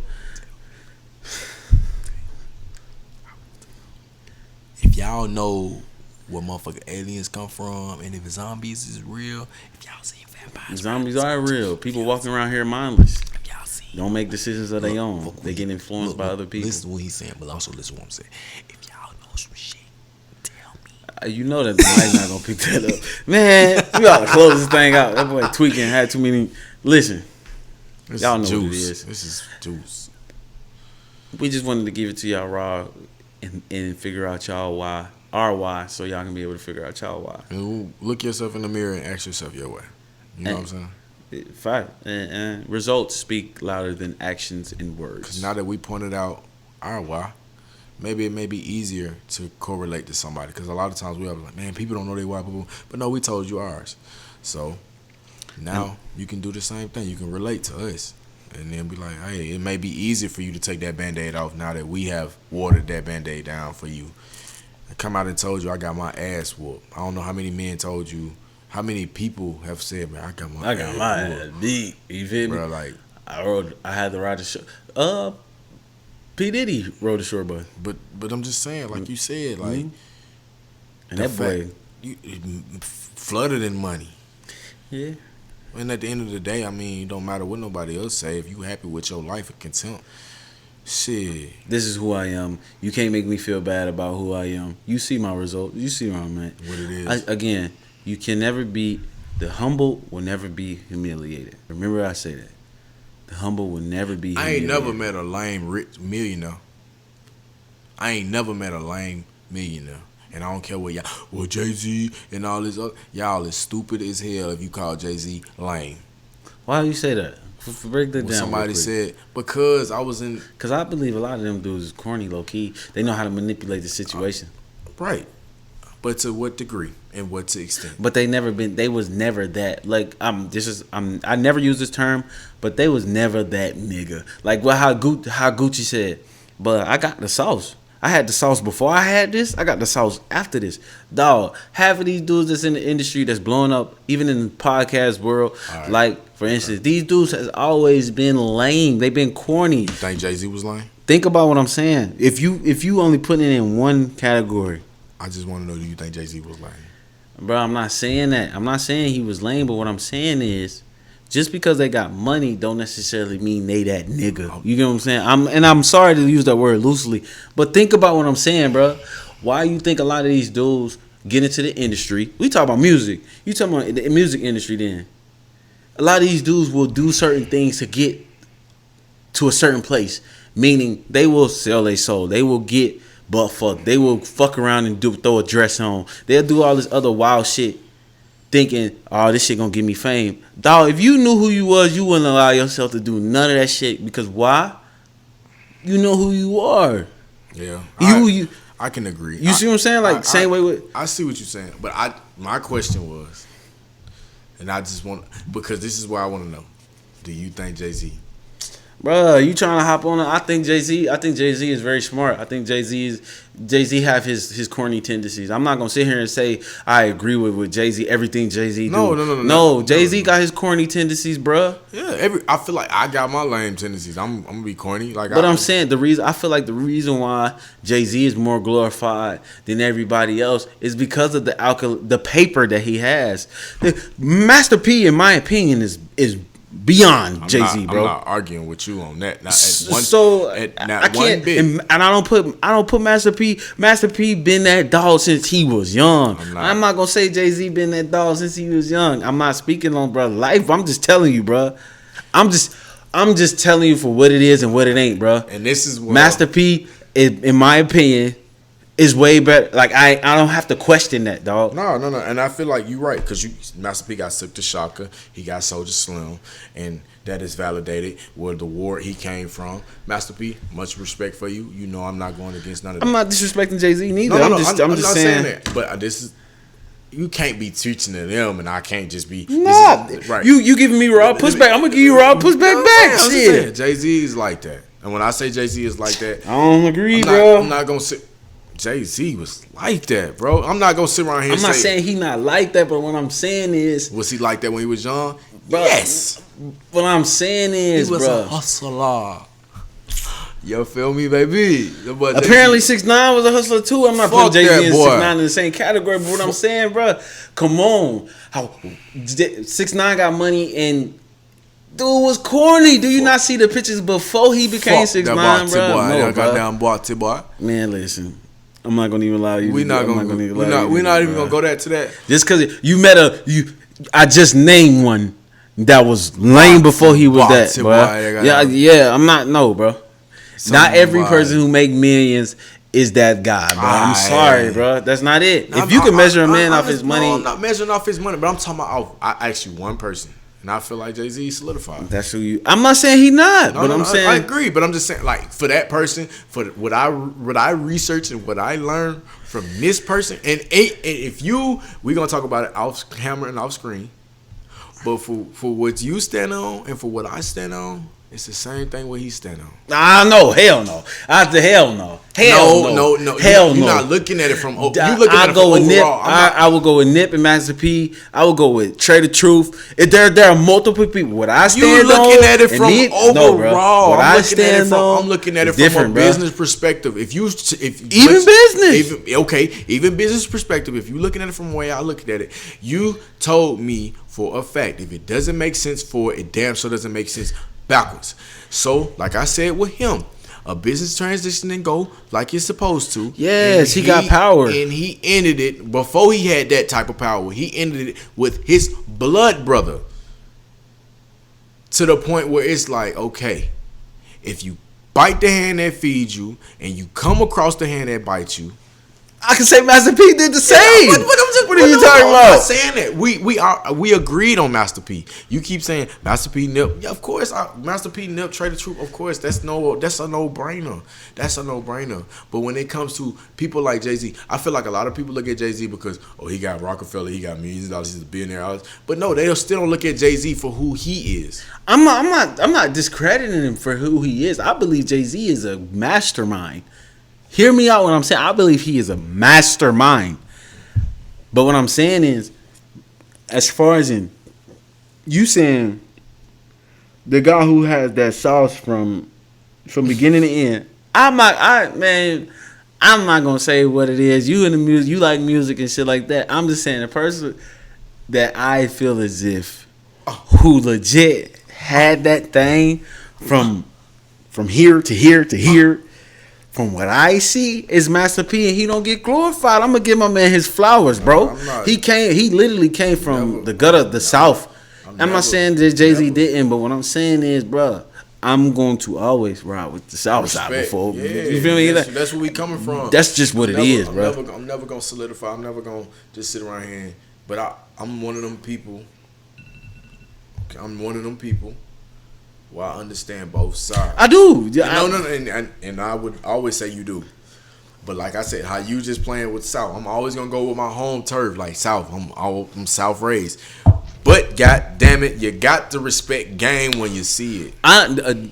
Master P, Jay-Z is truly an undefeated mind. I will give him that. He is truly, because he plays the game to his advantage, bro. That's the only thing I will give Jay-Z, bro. I'm not saying he's not a bad rapper. I'm not saying he's done it. But when I say he can manipulate the game to his advantage, bro, he's an undefeated mind. I'm not saying to be an undefeated mind don't mean you're a good guy. Right. It don't mean you're a bad guy. It just means you know how to play the game. God damn it. God damn it. Win. So, win. What you said? Bullies win, right? Listen. Win. So with that being said, we're going to go ahead and close this thing out. We're going to go ahead and close this thing out. So y'all know what it is, man. Together we stand. Divided we fall. Fuck the middleman, you feel me? Figure out your why on your own, because the only person who's going to get it is you. Man, shout out to all them boss players. Jay-Z, Master P, yeah, Trade the Truth. For sure. Nipsey Hussle. We even get down to Jeezy. And we can go to Gucci. That's boss player. Yeah. Got to keep it all up in the circle. Because all the men, they came from a struggle. They understood their purpose. They understood their why. And whatever grain that they went against, they won. And I will say this, Gucci Man, why when he first got into the rap industry is different now that he out of jail, you know what I'm saying, out of prison. His whole why completely different. He even changed his whole lifestyle. Whether or not he a clone or not, you know what I'm saying? He changed his whole lifestyle. So Gucci with that being said, good, they thought he made a Gucci clone. With that being said, we about this thing. We gonna holler at y'all on the next episode. I holla. Stop fucking up these damn cameras, boy. I love you, bro. I love you too, man. I be fucking up. Players fuck up sometimes. You know what I'm saying?